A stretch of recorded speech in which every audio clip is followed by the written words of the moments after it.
Well, thank you. I'm delighted to be with you this morning. The son of one of my former partners is here with us. He was just admitted to the GSB and will be here in the fall, Camilo Justiniano. So I'm delighted to have him. And then I see one of my students here. I don't think, Stephanie, I see a couple of former students, but yeah, well, welcome back. Yeah, had him in a managing growing enterprise. But most of you are not people who I know as students. So I'll apologize for those who are students if they've seen any of this before. I had to think this morning when Scott mentioned Victoria's Secret. We only have 7 limited partners in my private equity business, and one of them is a guy by the name of Marty Trust, who's the owner of Victoria's Secret. And I asked him about how did he get in it? Why does he like the business? What is good about being in that business besides the obvious? And he said, well, it's a good business because most people wear underwear most of the time. So that may say something about their culture. I don't know. But if you think about Scott, what we're here this morning to talk about is really this topic of entrepreneurs and culture. If you think about what Scott said this morning, what do you think the culture is at Intuit? Now, you've only heard the guy for a half an hour. Do you have a sense for what the culture might be at Intuit or not? Is it still really obscure? What do you think? Just throw out some words. Innovation, and I think moving power closer to people close to the customer, providing that as a foundation for the company. Clearly an emphasis on customers, right? Listening to customers, innovating around customers' needs. Very open dialogue. It doesn't feel very hierarchical, does it? If you think about it, this would be a culture where the best idea wins. There are a lot of cultures where there's a hierarchy, there's a political sense, the top guy. Look, Scott is there. I mean, remember Ross Perot at EDS? Ross, was president, and then he wasn't, and then he'd move people around. If you had a career at EDS, you might be EVP one year and head of sales another, and then move to something else. That the idea was that where we have needs is where people flow. And so you have the sense that anything else about Intuit? I think those are a couple of good ones. Yeah. Greenhouse effect, where people are really protected and ideas are really nurtured. Ideas are celebrated. This is a place about ideas. And it is this idea that the best idea wins. So there's clear cultural signals, aren't there? So in any event, we're going to talk some about entrepreneurs and culture. And I think we would have had more people come if we named it Entrepreneurs and Ideas, Profits, New Ventures, Risk, how to get capital. These things are interesting to entrepreneurs, but entrepreneurs and culture, that just doesn't feel like that, is something that really goes together. Entrepreneurs are all about ideas, startups, raising capital, et cetera. So we'll see if we can talk about culture here a little bit. I did a similar thing a couple of years ago and talked with a group of entrepreneurs, and one guy raised his hand and said, in our company, we don't need no culture. He didn't say no.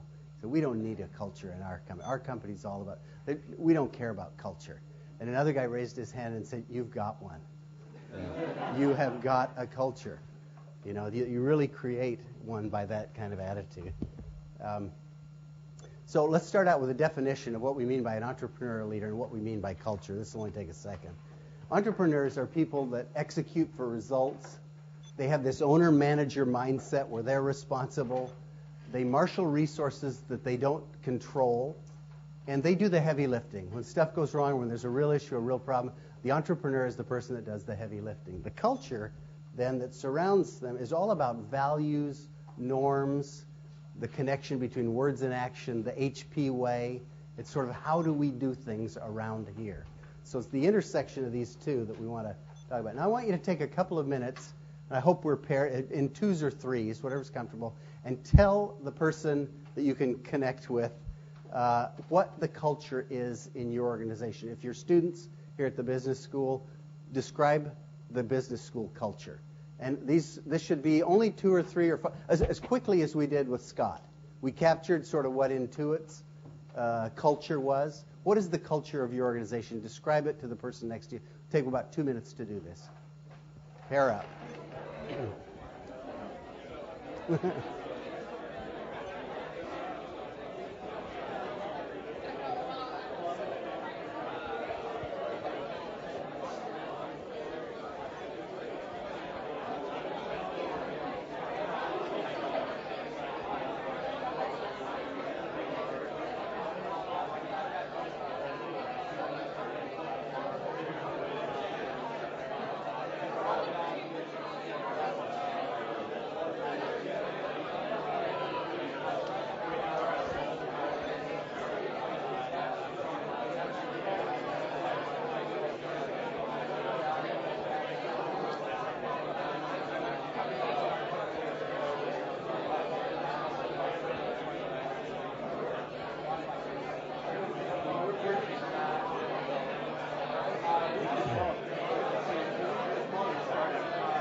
Hi, Joel Peterson.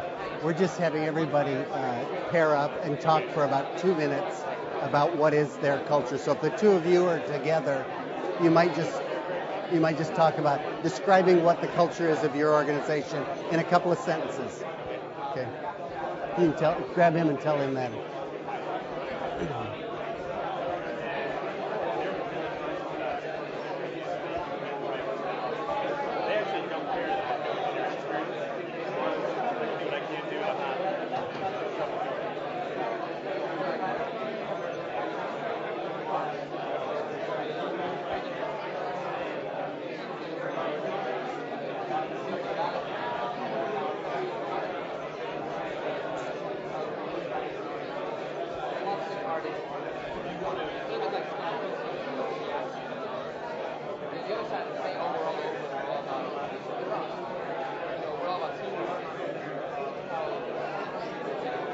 Did they exclude you? Warren, nice to meet you. Did they exclude you? Okay, okay, all right.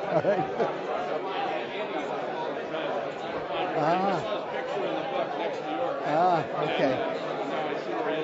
Okay, great. Is that Andy Grove? Oh, Radcliffe, yeah. Oh, well, I've met him, but we don't know each other very well. I don't. I'm sorry. Should have brought one. Okay. How hard was that to do in a couple of minutes? Easy?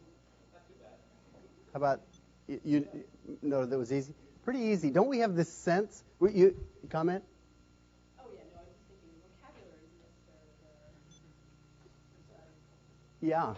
Yeah. Sometimes we don't know exactly, and words mean different things to different people, and so you may not have fully captured the other party's culture by the words they said, and sometimes we don't have the words to describe it. But we all have this real sense of what is the way about the organization. What are we trying to achieve culturally in the organization that we belong to? Another comment somewhere up here? Yeah. You say it's easy. The problem is we don't have the reason. We just say what we think is right. So it's easy because we understand what we're saying, but we don't know what the other guys understand about what we try to say. Exactly. Have any of you ever been involved in a merger? How did it work? They don't work.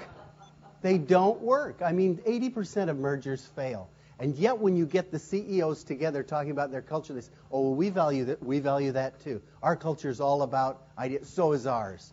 They will agree, the words will sync up. And yet when you merge the two cultures, they almost always clash. So today what I want to do is just talk about some ideas around culture, just get some feeling for what are some of the things to think about. And there are plenty of other things we could talk about related to this. But today we've talked about all we're going to about what culture is and that it does matter. I want to mention this notion of gravitational pull, something about motivators and how that impacts culture, and then where are the levers? And I'll talk about 6 levers. You could pick 20 levers. If you go into an enterprise and are trying to figure out how do I change the culture, how do I respond to the culture, you need to figure out what do I pull on. So we'll talk about a few of them, and I would encourage you to throw out some other ones that you may find. So about a year ago, Linda asked me to talk to a bunch of entrepreneurs about what were the issues that they were facing. And these were the things that were on their list. So these are actual from a survey that they filled out. Organizational issues, people issues, working with various constituencies, system operations, and finding personal balance. Sounds like a pretty normal entrepreneurial list. Well, if you look at that, a lot of it is about culture. So entrepreneurs really have a whole lot of worries about the issue of culture. One of the reasons that we have a concern over culture, I don't know if any of you have read Ichak Adizes, who is a professor at UCLA, who wrote about the decline. He wrote his book, I think it was called Corporate Life Cycles. Why do companies peak at various stages? And these are the stages that most of you are operating in, either infancy, go-go, adolescence, or prime, as he describes it. The most common causes of failure relate in part to culture. This issue of conflict over values and norms, over not developing a culture. They also have to deal with the founder. It's interesting in Scott's presentation that they've dealt with the founder by moving him into an area that he's really good at and really interested in without losing the founder. A lot of organizations have to lose the founder. So these are common issues, but culture is one of the top few. How much can a leader influence culture? A lot. They set the tone, defines the culture, so 100%. To start with, yes. What happens over time? What's that? He has to live the culture, and if he does live the culture, then he has an influence. Yeah?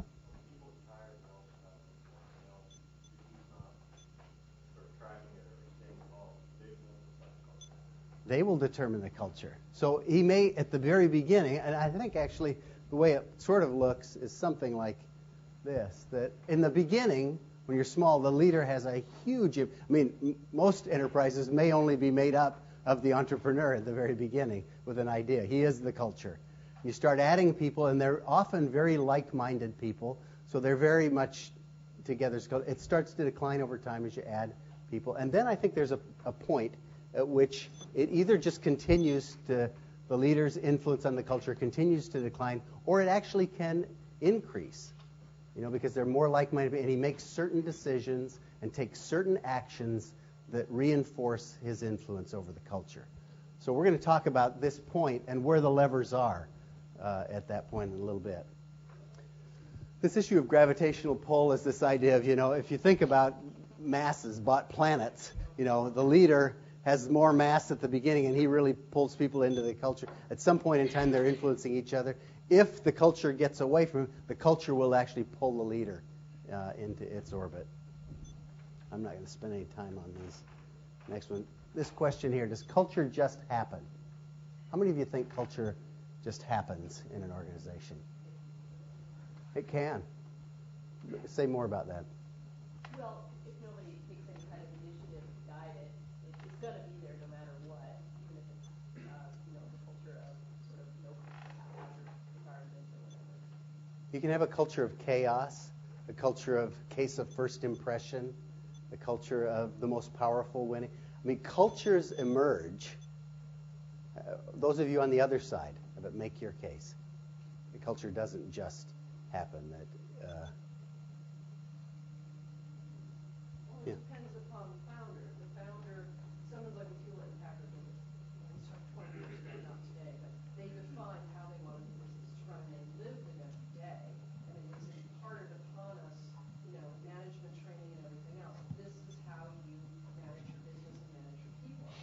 So I think it kind of happened at first, and then at some point, I forget when, they formalized it when they got large. It was very much a function of how they were, their personalities and the way they saw the world. And they very early on defined it. And then they had the blessing of, I think it was Bill Ucci here at Stanford or somebody, studying the HP culture and the HP way. They codified it, wrote it down, discussed it, had cases, and it really became... So here's a culture that didn't just happen. It was a managed culture. But if you don't manage the culture, it doesn't mean you won't have a culture. You still will have a culture. Culture will be this either emergent or directed thing. And it's pretty important as an entrepreneur. So here you've given an example of a strong culture, HP. It's actually a culture that's probably in transition now. It's certainly one that experienced some jolts. Other examples of strong cultures, either by types of organizations or a specific organization. Can you think of any others? Oracle has a very strong culture, and it's one that is very much around a personality, a very dominant personality who's been able to exert his influence through a lot of growth. Yeah. Walmart is another one, probably starting out with Sam Walton, but then really there was a whole management team that went to develop that culture. Yeah.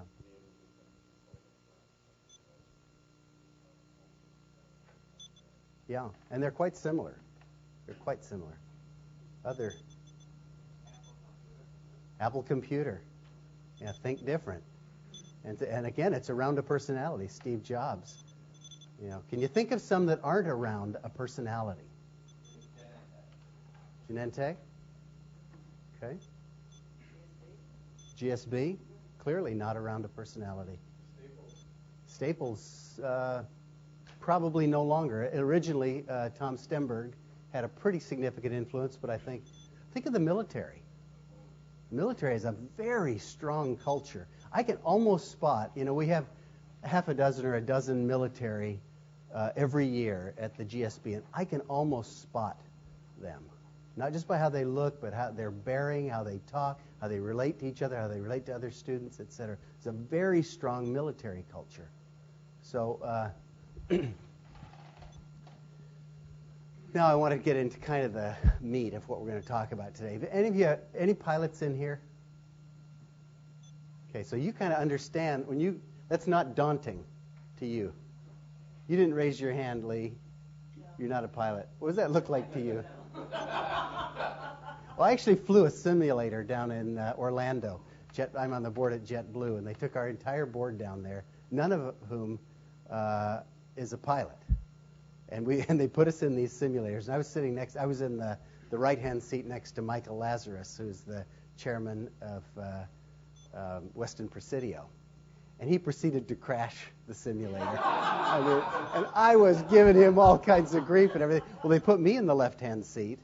And I was actually doing, because I'd had the chance to learn with him, so I was actually doing pretty well on takeoff and kind of flying and everything. So the guy threw in fog, and he threw in, winds and all kinds of things. And at that point in time, I crashed the plane as bad as Michael did. But that is a daunting instrument panel.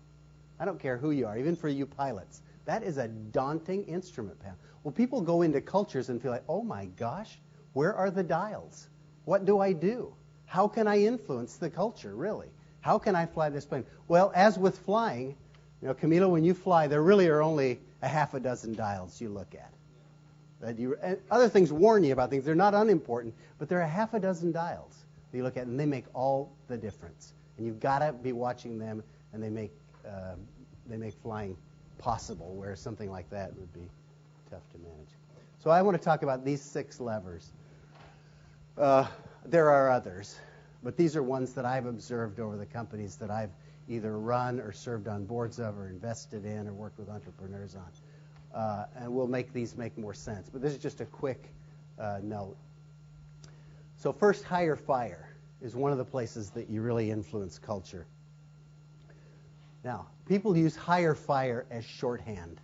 We hire people and we fire people. I want you to think about hire fire in terms of a real process. And your culture will be developed by how well you execute this process. If you really go through this process in all of its steps, then you can develop the culture. You won't hit that point where you're just declining in influence. But you really can extend the influence that you have as a leader or entrepreneur. So it's not just hire fire. It's really all the things you do before hiring, exactly what you do to set expectations at hiring, and then how you follow up. Do you have somebody assigned as a coach? Do you review and give 360-degree feedback? Do you then decide to promote, to redirect, or to fire on regular intervals? And how well you do that will have a tremendous influence. In fact, there's probably no more profound statement of what your culture is about than who you hire and who you fire. A lot of organizations will accumulate deadwood. Rather than taking the hard choice of letting somebody go, they'll reassign them somewhere. And they have piles of deadwood. Although, what happens to a culture with piles of deadwood? Yeah. I'll tell you, I have one property where I've been stacking up deadwood, and it's attracted rats. I mean, the rats are living in there, and that's what happens in a culture. The rats start to accumulate, and they make messes. So you've really got to do a good job of firing and a good job of hiring. I think that may be one of your most important levers in setting culture. Meetings are another one. How much of your day is spent in meetings? 80%? Easy 80%? If you define a meeting as a conversation, a telephone You can have telephone meetings, you can have informal meetings, meetings by the water cooler, meetings at lunch, whatever, but most of our day is spent in meetings. How well do we do at meeting management? You do great, but how well does everybody else do?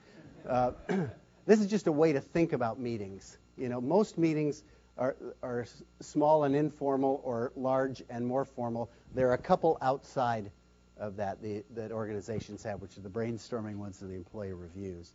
But I'm going to give you several quotes about meetings by fairly well-known people.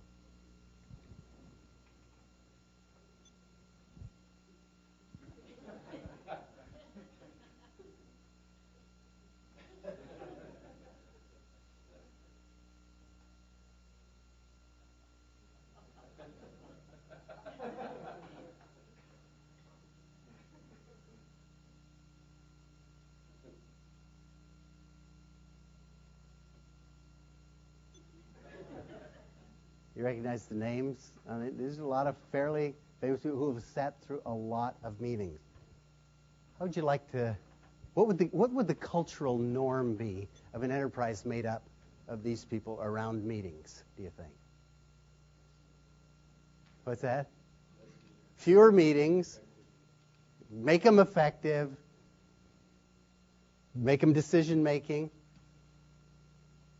There'd probably be one around not having. People going off and doing their own thing. I mean, a lot of these people are thinkers or, robust leaders. They don't want to meet with subordinates. I mean, it's not necessarily a healthy view about meetings. You can just tell what the culture would be if you had a lot of people like that. If you had a lot of those people in the same organization, you'd have a hard time running it. Yeah. Meetings of CEOs can be brutal. Who gets to stand at the podium? Who gets to direct? I mean, it can really be tough. So learning how to do that. So that's the second thing. So hiring and firing, how you manage time around meetings, how well you do that. We could spend time talking about each of these and how you do them well, but we don't have time today. The third one is this kind of, how do you manage in a crisis when words have to turn into action? When you're not just talking about what are our values, what are our cultural norms, what do we believe in. When you take Scott Cook and you throw him in front of a hostile group of customers, what happens then? That will tell you a lot about culture. So a couple of examples. Sean was in class this time when we had David Neeleman come and talk to us. Well, JetBlue, who's the founder of JetBlue, where the New York Times was all over David Neeleman for having released some information to, not the Department of Defense, but somebody who was looking at customer information. They were all over him. And it appeared on the front page of the New York Times 5 days in a row. And finally he called the Times and said, what is going on? They said, if you'll just fire the person that made the decision to release this information to the New York Times, it'll go away. Because we'll have a scapegoat, we can blame it on somebody, and the story will disappear. So David thought, well, that may be a pretty easy way to handle it. However, I didn't make the decision, but I would have made the same decision this guy made. And so I can't do that. Well, there was a time of crisis, where he could have behaved in the way that would have been really easy to get rid of the crisis, but he behaved in a way consistent with the values of JetBlue. And consequently, that story helped reinforce a culture of personal responsibility, of people of driving decision-making down, of standing up for each other, etc. I gave a talk a while back to a group of foundation leaders about the power of setting simple, straightforward goals. And I gave as an example Pepsi's goal, which was to beat Coke. If you described what Pepsi's goal was, it was beat Coke. And it was that for 15 years, and everybody at Pepsi knew it. Well, the person came up after the discussion and said, I just want you to know that I have a brother who was a warehouseman at Pepsi, and we had a barbecue, a family barbecue for a holiday, 4th of July. We had everybody over. It was 50 people or something like that, and we had Coke products. He got back in his van, drove down to the warehouse, and brought Pepsi products to replace us. It was so deeply ingrained in him. So there was a culture there that was a beat Coke culture. that went all the way down. Then the last example I'll give you of sort of translating words into action is we had when I was at Trammell Crow Company, we had a sort of a health, we were really pressing health, preventative health. People stay in shape, run, work in, prepare for triathlons, do all these things, and a part of it was to lower health costs, and it was, make your life better, et cetera. Well, this worked across a whole lot of the organization, but in one of our offices, we had a guy that was way overweight that was a heavy chain smoker. Well, that's okay. People make their own decisions. But the interesting thing was that what happened was his entire office, nobody in the office really got in very good shape or stopped smoking or whatever. That it's really, and he gave the same talk. He gave the same speech because we said, okay, we want you to talk about health. Here's the drill. Here's our new insurance policy. Here's everything. He gave the talk exactly as people in the other offices, but it had no effect because the words were not translated into action. So I think having that connection between what you say and what you do will be a culture determinant. So hire, fire, meetings, how you behave in a crisis. The fourth one, and I apologize to my students because they've seen this chart more than they want to, but it's this idea of aligning. How do you align your organization so that all the way from the dashboard that you look at, your flash report that says, okay, here are the things we're made, these are the drivers of our business, works its way all the way up to be consistent with value. So I would guess that on Scott's desk, for example, if they're really customer focused, he will have some kind of what did he call that thing? Sort of the promotional, the net promoter score. I would bet that part of the flash report would be a sort of net promoter score. And he would get that and look at the net promoter score. And that would drive it all the way up to our values are really, what are our customers saying? Would they recommend us to somebody else? And if it drives all the way down through this, then you've got a culture that's likely to be self-reinforcing, that's likely to have legs beyond what the entrepreneur is saying or doing. So I've highlighted objective because I think that's the easiest place for those of you who are entrepreneurs or who are leading companies to start. Think about what is winning. What would winning be, and define it in a way that's compelling and exciting. Then make sure it ties into your values. Make sure your strategy connects with it. Make sure all the tactics connect. And then make sure that your dashboard is measuring the drivers. If you'll get those things all in alignment, you find that your culture takes on a robustness, takes on an energy. It has a life of its own. If they are out of line, if any of those is not connected, you'll find that there are leaks in the culture, and cynicism actually develops. I won't. That's too. One of the reasons that people have a hard time with this is these words. Can any of you give definitions, clear, separating definitions? You've seen all these terms. They're just in alphabetical order. These are words that when people are talking top level about things that managers should think about, they talk about these kinds of things. Don't they kind of give you a headache? I mean, I just get really tired when I see all this stuff. I've heard this before. What's the difference between a mission and a legacy and a BHAG and an objective? And you get confused. Well, I'm going to try to simplify this and just say, I'm going to put it in 3 levels and say, really, there are only 3 things you need to worry about. And have you think about it this way, in terms of a mountain that you're climbing. You've got a peak you're trying to climb. You want a summit, and the summit is either the vision, the mission, your legacy, whatever is out there. That's the peak. Then you've got all these goals along the way. It's all those mid-level things that you set, and then finally the values. And the values tie tightly into your culture. And if you don't get the base right, this is where you're provisioning the climb, as it were. If you don't provision the climb with clear values, with norms that people buy into, if you don't do the hire, fire, run your meetings, make sure you're aligned at this base value, you're not going to be achieving the milestones. You're not going to get to base camp, to camp 1 and 2, 3, and 4, all the way up so that you finally will summit. So this idea of the values being at the base, I think you can kind of lump all these concepts into a picture like that makes it a little simpler. So think top level, kind of an intermediate level, and then this ground level. So the fifth thing then is kind of trust levels, the importance of trust. Has anybody worked in an organization with low trust? Yeah, what's it like? A lot of backstabbing. People aren't empowered to do their work. And how do you feel going to work there? You don't want to. Yeah, you want out. Only Talent leaves. What else happens in low trust environments? You don't like going to work there. A lot of time spent on irrelevant things. Good people leave. People find ways to compensate themselves for how they're feeling. So maybe office supplies, or maybe sick days, or just Is this a confession or?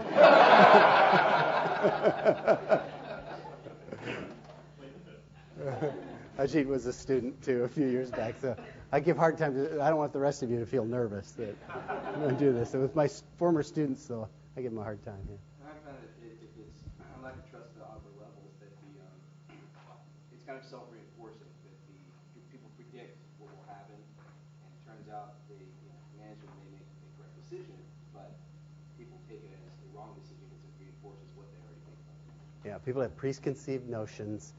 They start collecting the evidence to prove what it is they already believe. Yeah. Well, probably the worst part about it is, as people are engaged in that set of dynamics, I think everybody said, they're kind of like studying their navel, the corporate navel, and then who really loses is the customer, because no one's paying attention to the customer because everybody's busy about covering their behind or, requisitioning their supplies or whatever the heck it is, and it's absolutely cancerous. So you basically you lose focus, market focus, probably a lot of blame, some guilt goes on with that. People get tired and you lose good people. You lose good people, yeah. The net effect of all of this is low productivity. Productivity goes down. I mean, the value, if you think about it, the value of a low trust enterprise goes down. And it's a hard thing to measure. How do we measure trust? But the value of low trust environments are very costly. I've been in some low trust legal agreements. And if you're in a low trust legal agreement, what you do is you go to your lawyer and say, what does this mean? What does section 7.3a II mean? Is there something in it for me? And then I go and I try to say, guess what this section means? And we tussle over this. In high trust legal agreements, what happens by contrast? You don't read them. You never go back to the legal agreement because you've developed a relationship. You understand that your job is to make this thing work for both parties, and the parties work together. So it's the same kind of thing in a high trust organization. People make it work. In low trust organizations, they look for refuge, they look to blame, they seek political cover, they do all kinds of things. So you really, if you think about the value of what you're creating, if you're doing it in a low trust way, you've diminished value dramatically. Yeah. If you're in a situation where perhaps the organization, kind of irregardless of the level of trust within the organization, but you're a manager and you have somebody you just don't trust, can you repair that?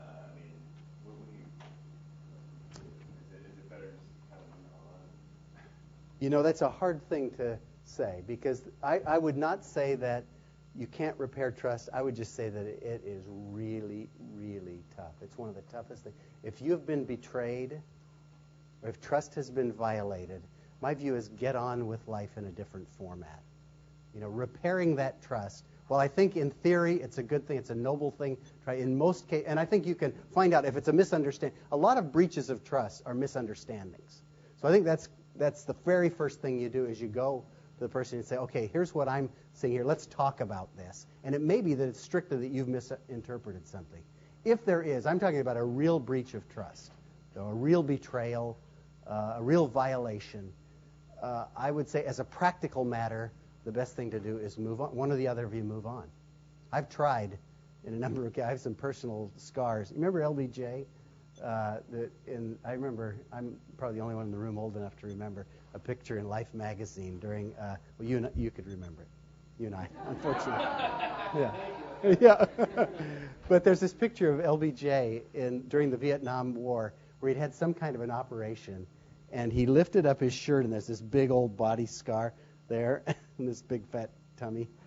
And I feel like LBJ when it comes to some of these issues. I can show you my scars on various places for having tried to do that. So in theory, I think it's good to try. In practice, I think violations of trust are some of the most serious things that you can do. Yeah. Well, the basic problem is how do you know he's not going to do it again?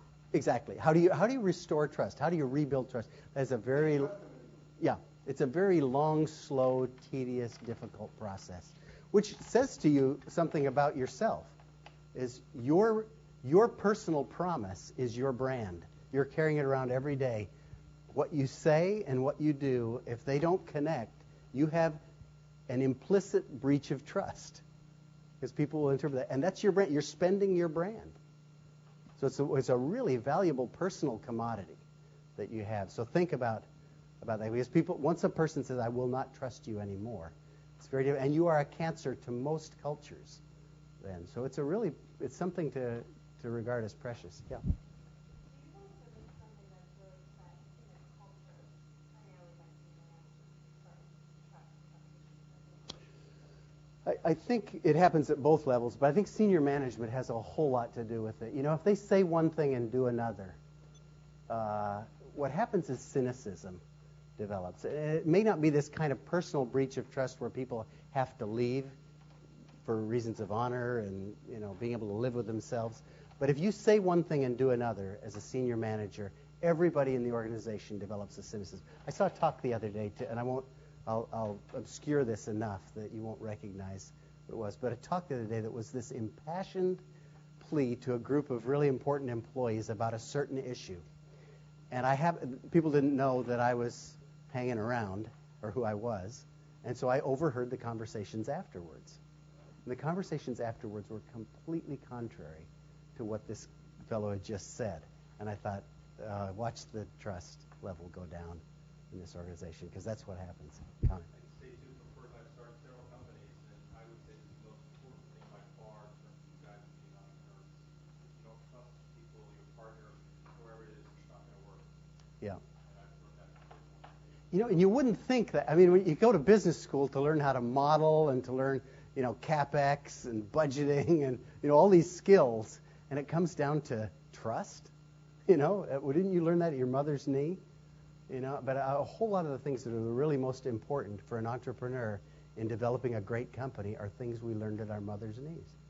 I also feel that somehow the pressure and the weight of infallibility for a leader is just too high. I think that you don't have to be infallible.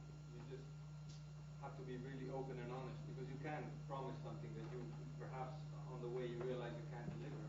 And I think it's the way you deal with that as well, that you can even use such a situation to create more trust. Well, actually, what happens when somebody says, I don't know? Do you trust them less? You trust them more.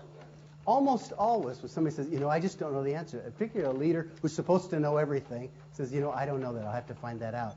Your trust in him, your belief in him or her increases, doesn't decrease. So there's a kind of a humility and a vulnerability that will go to building trust. Well, I want to talk about these motivators here and how they connect to trust. Many, many, many years ago, a non-scientific, non-researched book came out that talked about these motivators, that there were 5 primary motivators, that we all do things for one of these 5 reasons. And I've tried forever to think about various other reasons I do things. I can always cram them into one of these categories. And I think there's a hierarchy that starts with force. We can make people in our organization, we can have a culture of force. It probably needs to be a prison or something like that, but you could have that. Or you could have one of fear. I know some organizations that are run by fear, where people are just afraid. And it's an effective motivator. For how long? Not very long. It's only as long as you're there, like this, then it's effective. The minute you turn your back, this guy's off doing something else or whatever. Reward. Many, many business organizations are run by reward. Then you get to duty, and then finally to love. When you get up to the upper end of these motivators, there are legs. things continue to happen. You can step out as the leader, and the trust levels are so high that people continue to build the culture the way that you would build it. So, if you think about business, you've heard that businesses operate on fear and greed. You know, I think that's exactly how they describe Wall Street in any event.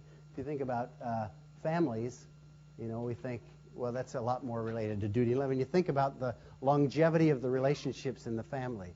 You think about the willingness of people to sacrifice. You think about the strength of family cultures, and you can kind of see that. So the trust level by organizations, I think if you sort of look at that way, and if you can build a culture that is more motivated by this sense of duty and love, where people are really, you know, Scott and his team cares about the customer, cares about solving customer. I mean, what was his tagline? Something like, I jotted it down, making a difference. It was more than that. It was keeping revolution alive in people's lives, or, you know, something like that. Exactly. It was creating change in people's lives where they can't imagine going back, you know.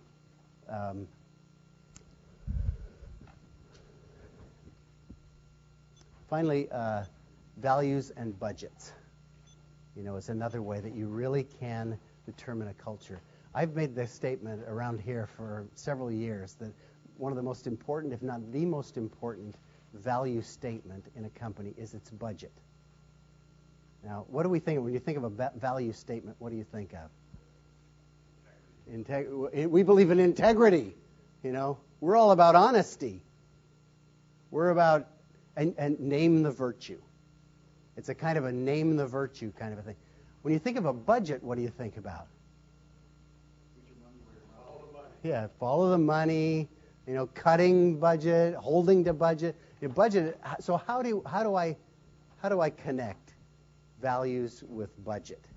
How is a budget a value statement that will impact culture? How is it one of the levers? What do you mean by that? Okay.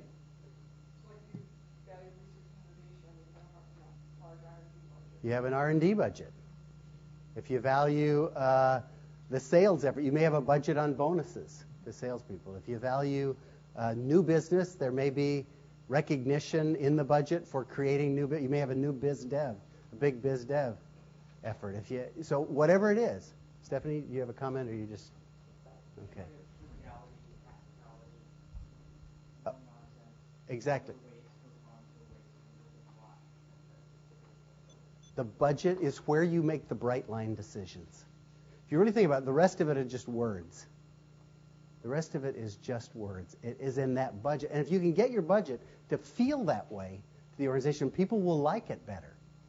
That doesn't mean that all the decisions will be popular. They'll be debated, but they're debated over values. And it's where you draw the bright line. It's not the difference between good and bad that is the tough decision. It's the difference between good and better. And where you draw those lines is a culture determining an important thing, and the budget is a powerful document for that. Great example of this is like the government budget. It is. No, it says everything about what we value and what our elected officials think we value, because they're buying votes, and we know what they value, because they are buying votes. That's what they value, but it's what they think we value, and it's where money gets allocated. There's a real disconnect between the words and the actions. We keep talking about increasing our budget deficit. So what's happening? Okay, well, there's a great example. And so what is our attitude towards politicians? We don't trust them. And in fact, I think they are now below used car salesmen. I actually think they are down there at around 14 or 15%. They are the least trusted people. And it's because, that's one of the main things, is this disconnect. If you can print money.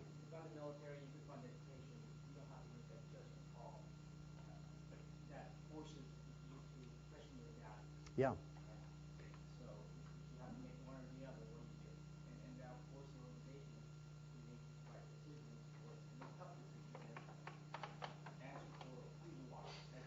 It's one of the things that you as entrepreneurs, have to make payrolls. There's something about having to go out and sell enough, create a good, get enough customers, sell it at a price where the customer is saying, this costs me less than its value to me. And that's the decision that every customer is making, is that this cost is, and you in the business are saying, this costs me less to produce than I can sell it. So that's a wonderful discipline, that if you're printing money and you can run with deficits forever, you don't have to face that. Well, consequently, what happens to the culture? Well, we could spend the rest of the time talking about kind of what's happened culturally in this kind of environment, but it's very powerful. Culture is this underpinning thing that will drive, and it has a life that lasts generations, and it's true in an entrepreneurial environment. It's true in a nation. Linda, when do we have to? Till 10:30. Okay, we'll have plenty of time for discussion.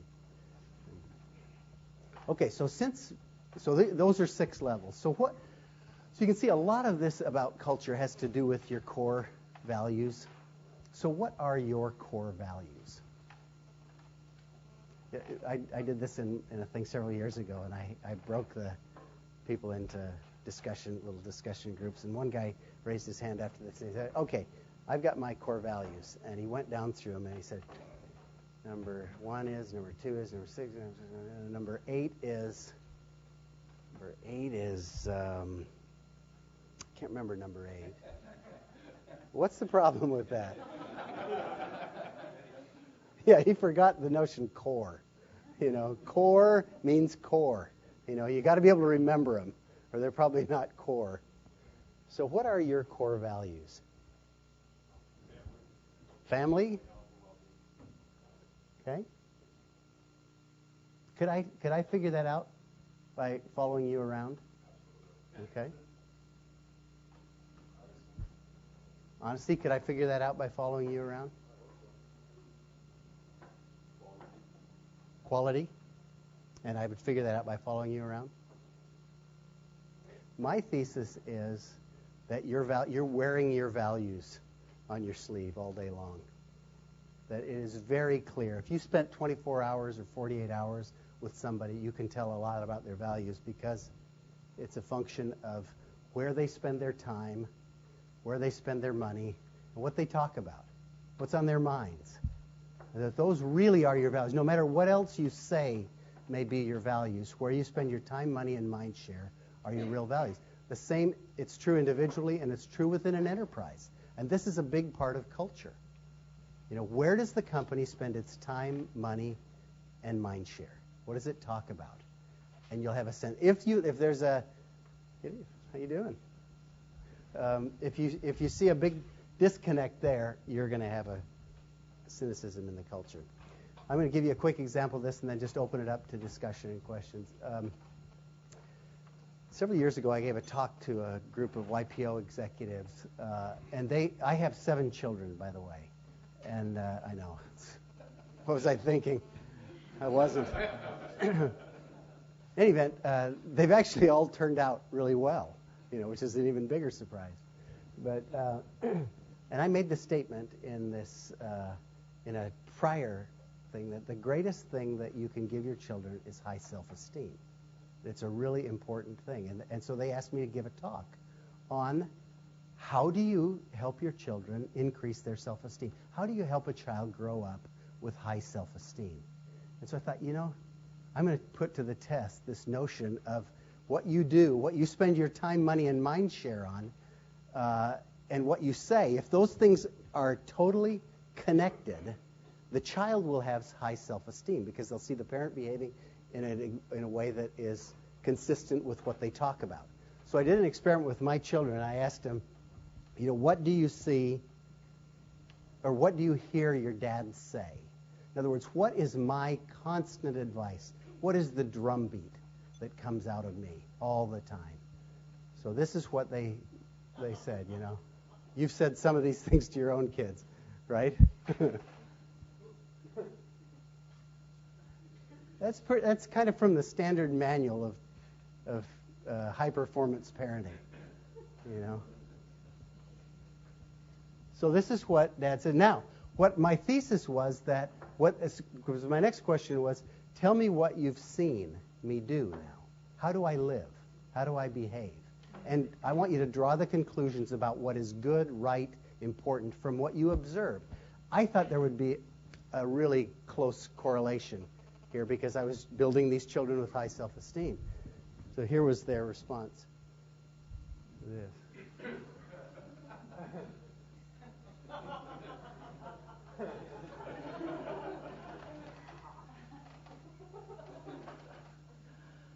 You know, they say you can't fool kids.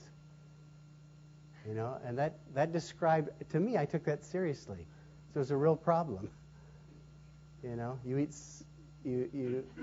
Slim Fast Thin M&Ms. You hypocrite! You love mom except when she's late. So here's the problem, and this is a cultural problem.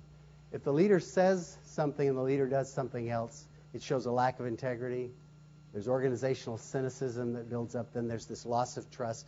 And the culture, that line that we showed where you're at the inflection point where you can actually increase influence in an organization as leader or lose influence on the culture, that happens when this happens. This is the most important thing I think you do.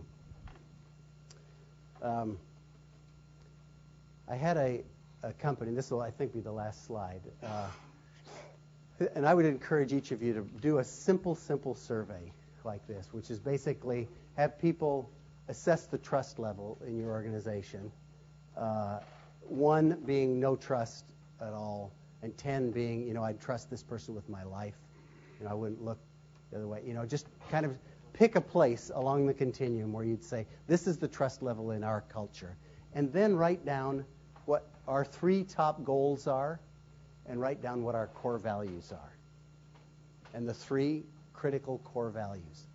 This organization that I did it with ended up at about a 4.5 and a 5.5. They were stunned. And then we looked at what the goals were. No 2 people had the same goals. By the way, the Franklin Covey organization does surveys. They've got like 60,000 of these in now, and they find that fewer than 20% of all people in well-run companies know what the goals are. Isn't that staggering? I think they could articulate the goals. Worse than that, very few people, even when they do know, have a line of sight. That means they know what it is they do and how it impacts the achievement of those goals. And high-performance organizations, high-performance cultures can name the 3 goals, and each person can say, here's what I do and how it impacts the achievement of these 3 goals. Same thing with core values. The core values were all over the map. Consequently, they got kind of a middling range. I think you can short the stock of people all over the long haul. That doesn't mean necessarily in the short haul, but you can short the stock of people where the trust levels, because of lack of clarity around goals and around core values, you're really not going to have a culture that will sustain itself beyond the life of maybe the CEO that's there, or beyond the life of a great product, or beyond the life of a unique competitive advantage. I mean, all those things really have some market legs, but they die. Most organizations don't last. You know, if you really think about it, there are very few that last. You know. Okay, well, any comments, questions, reflections on any of this? You may get out early, Linda. That's all I have prepared. Yeah. If you're starting your company, on one hand you want to build great culture, great values. On the other hand, there's kind of the survival going on. Like you need to make sure that the bills can be paid, etc.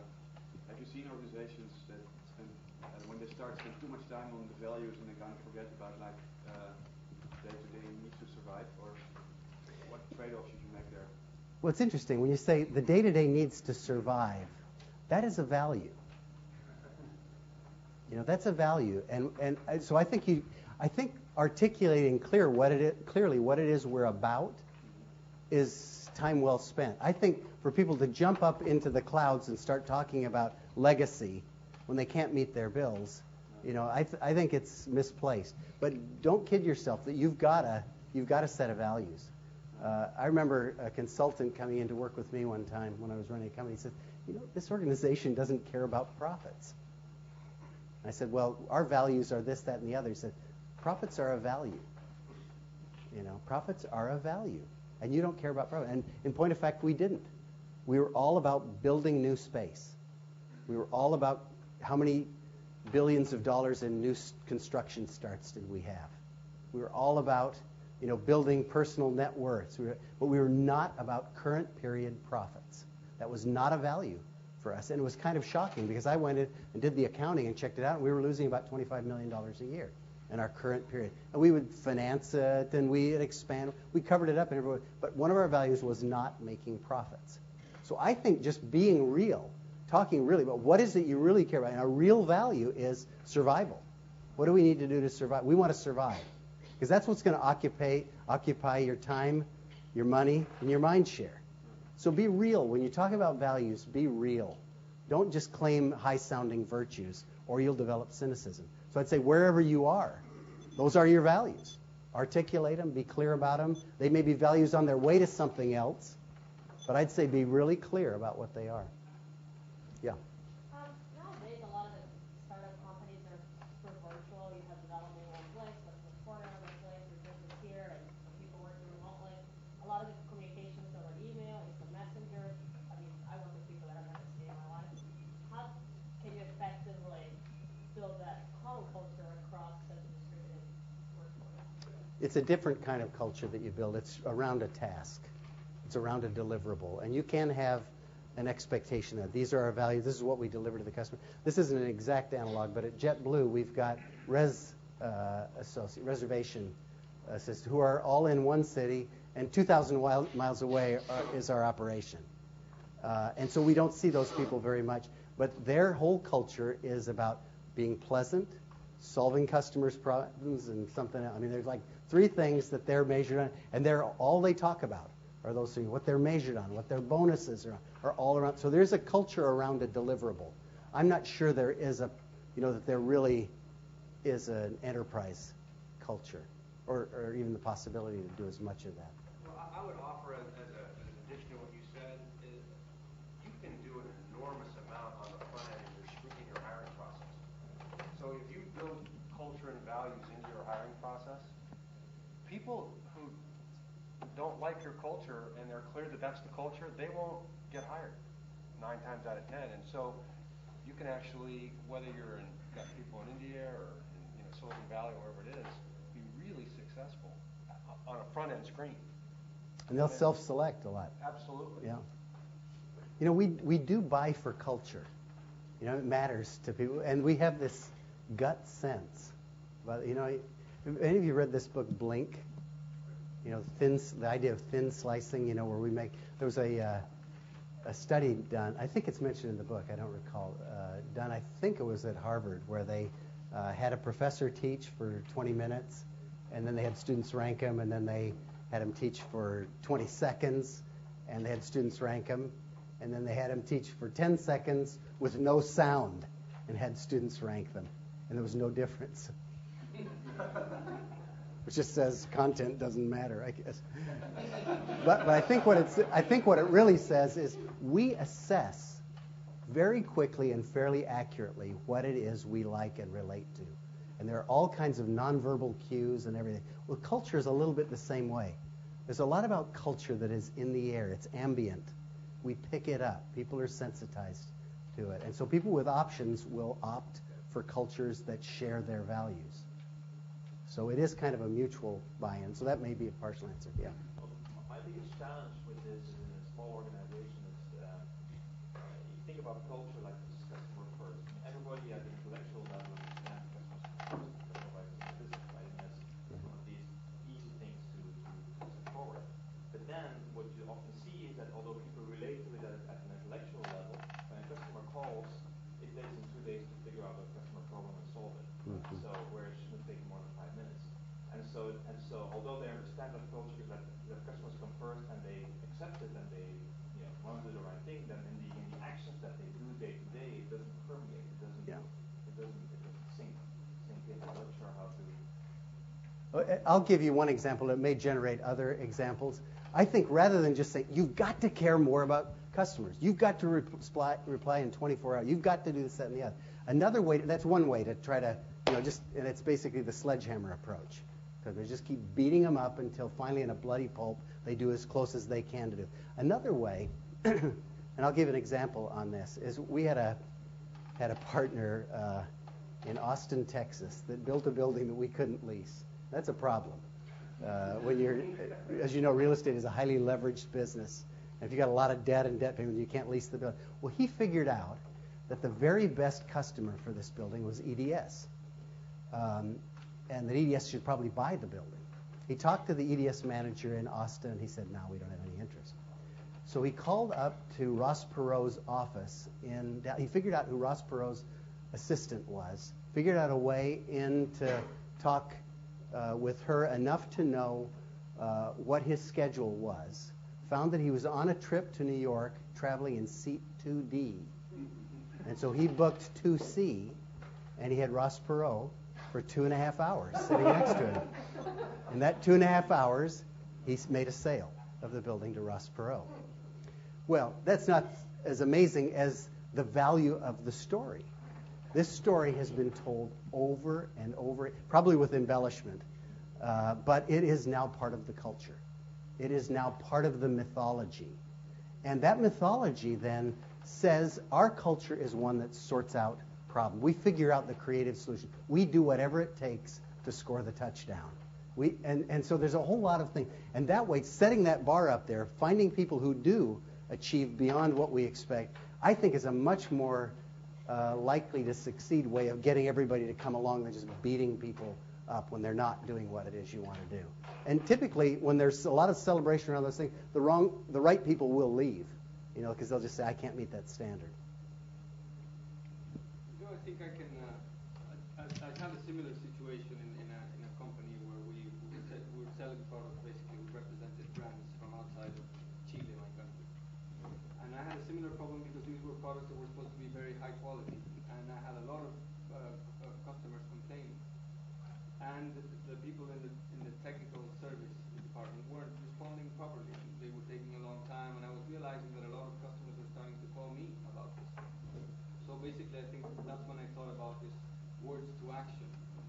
I had to show the people who were working with me how important this was. And so I separated out of every day in my work schedule 3 hours to sit down with them and personally call every customer in front of them and show them how it was done. For the first month, I had to sit every day and work with them and show them. But then this became part of their culture. They realized that if this guy who's the head of the company is worrying about this, it's really important. It's something that we have to start worrying about. And they started learning about how to do it. Of course, one of the people in the department had to leave because he never got it, and it's just, he couldn't be part of the culture. That's part of the power of mentoring, which a lot of times people think decline. It's that idea of it declines over time, the power of mentoring.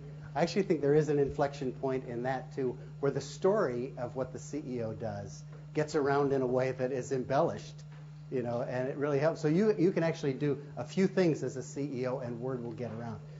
I hate to go back to JetBlue, but it's a lot of what I'm living right now. And we have this really unique founder by the name of David Neeleman, who he'll come to the office, and sometimes he'll be done by 10 in the morning with what's urgent, and he'll say, "I'm going to go out and catch our flight to Orlando." So he'll go out and get on the plane, fly down to Orlando and back, and during the flight, he'll make sure he talks with every single customer. He'll deliver snacks, he'll help clean the plane. Well, he doesn't need to do that many times, and he's extended the culture, even in a 10,000-person organization. And there are stories of him going out and shooting hoops with the maintenance technicians in between flights coming in. He'll just do little things like that. He'll load bags. He'll go out. In fact, we were at a board meeting one time down in Long Beach, and the board is like a little herd following each other around to the various stations looking at things. All of a sudden we look up and there's no David. We can't find the guy anywhere. And suddenly somebody spots him over at one of the check-in counters, and he noticed the lines were too long for people, and he wanted to expedite it, so he was checking customers in. He'd left the board. Now he also has ADHD, so you can't. He's pretty random. But I mean, the story of that kind of thing gets around, and it extends the brand, extends the culture. So, yeah. A lot of the examples that you described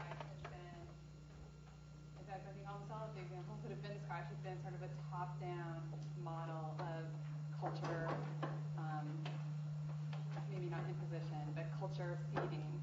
And I'm wondering if there is another model, or do you believe in another model where the influence of the leader declines and something else takes its place, perhaps culture from the middle of the organization? Well, there clearly are pods, and you can have a lot of influence. It's very difficult to overwhelm what the leadership team is doing and reinforcing and whatever, because they control the purse strings, they control time, they control budgets, they control what we talk about. So you typically get either cynicism or conflict when that happens. That's not to say you can't have a lot of influence within a team. And I've had that experience where I've reset cultures from within, a level. But how far up it migrates, it kind of depends.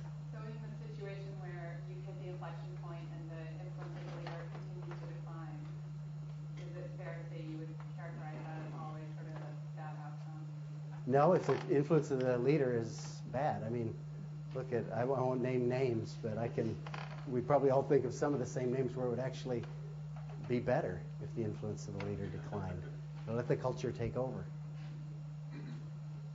Chuck Phillips was brought into an organization to head it up here in the Silicon Valley that I think if he's able to get the culture inculcated that he likes, it will actually rejuvenate this enterprise.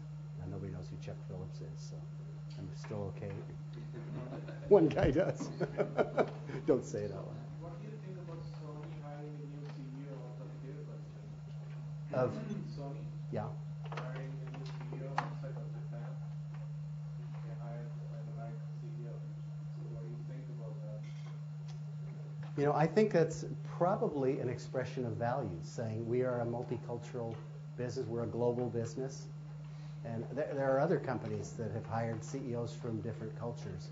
Most of them that I know of, at least, have had enormous international experience. They've worked in a bunch of. I don't know this particular story. Has he had a lot of international, global experience? He's changing Sony in a way where probably none of the Japanese counterparts would have done. He's fighting, which is kind of against Sony culture. But that's a value that the company stood for. Yeah. Just because you can get profits on, get the budget online. Yeah. So there'll be a lot of cultural debris as they change their culture, and whether or not they successfully do or not will be an interesting thing to watch. It's not to say that companies' cultures don't change. They sometimes evolve, and there's sometimes they change in revolutionary ways. An interesting case was, what was it, Phillips Brothers that bought Salomon Brothers. This is maybe 20 years ago. The big investment banking firm was bought by Phillips Brothers. And they were 2 or 3 times the size of Salomon Brothers. Within a year, it was all Salomon Brothers. The Salomon Brothers culture was so much more sharp-elbowed, so much more powerful, so much more aggressive that they took over. So Phillips Brothers basically disappeared, even though they were the acquirer. So you never know in these culture wars what's really going to happen. Yeah. My question is, how do you correct when there's a discrepancy between the cultures you want to implement in your organization and what you're actually demonstrating? You gave an interesting example of kind of the values you wanted your family to have versus what they kind of perceive. They have that, it was the duty and love to still care for you, but this is an organization where people have no tie to you. How do you go and correct for that? Well, again, what I do is I look for the levers. What are the levers? I've mentioned 6 of them that I think are your most powerful levers. They're the ones that will turn the plane the most and the quickest. They may not be the right ones. It's just like when you take very strong evasive action in a plane, you may snap a wing or you may have problems. So you really have to be careful with those. Those are the powerful levers. But I put number 1 as hire fire. I mean, if I want to change, there are some important, and I won't bore you with my own history, but there's a couple of firings I've made of very top-level people, and there's nothing that says change and seriousness and culture and whatever than firing a key person. I'm not here to celebrate the idea of just go in and shoot people, but I really do think that if there is a cultural clash, if somebody is going in a direction that you cannot go, to let them go is a powerful statement and one you need to think about. So I think that's probably the number 1. I'm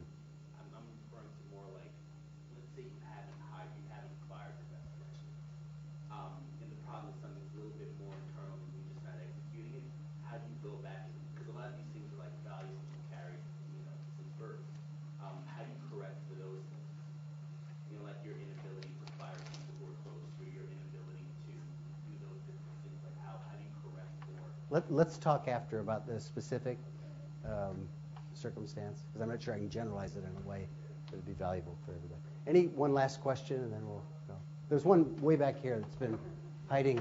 I actually wanted to make a comment on this issue of virtual or far-flung teams and organizations.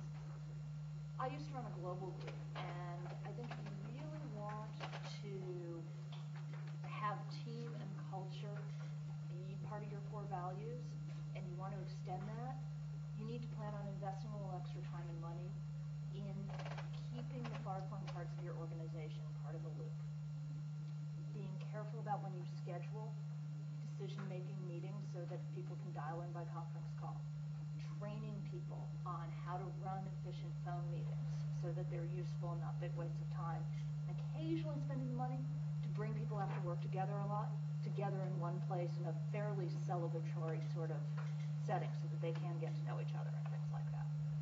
And if you're going to value that with the increasing use of virtual teams, you need to plan on spending for it. Yeah, that's a great comment. I think there are a couple of things in there that I'd just wrap up with. One is the importance of celebration. There are very few cultures that are healthy that don't celebrate. There's something powerful about celebrating wins. Even if the wins are we're losing less than we did last quarter. You have to celebrate wins. And the second one is that there's a truth in this idea of organizational entropy. The second law of thermodynamics, that left to its own, things will start to fall apart. And if you don't invest in time, and particularly the more far-flung, the more you have to think about it. It doesn't necessarily need to be a lot more money, but you really have to think about it and get high leverage and invest energy and time and some money if you're going to maintain the culture. Yeah, I think it is more often than not.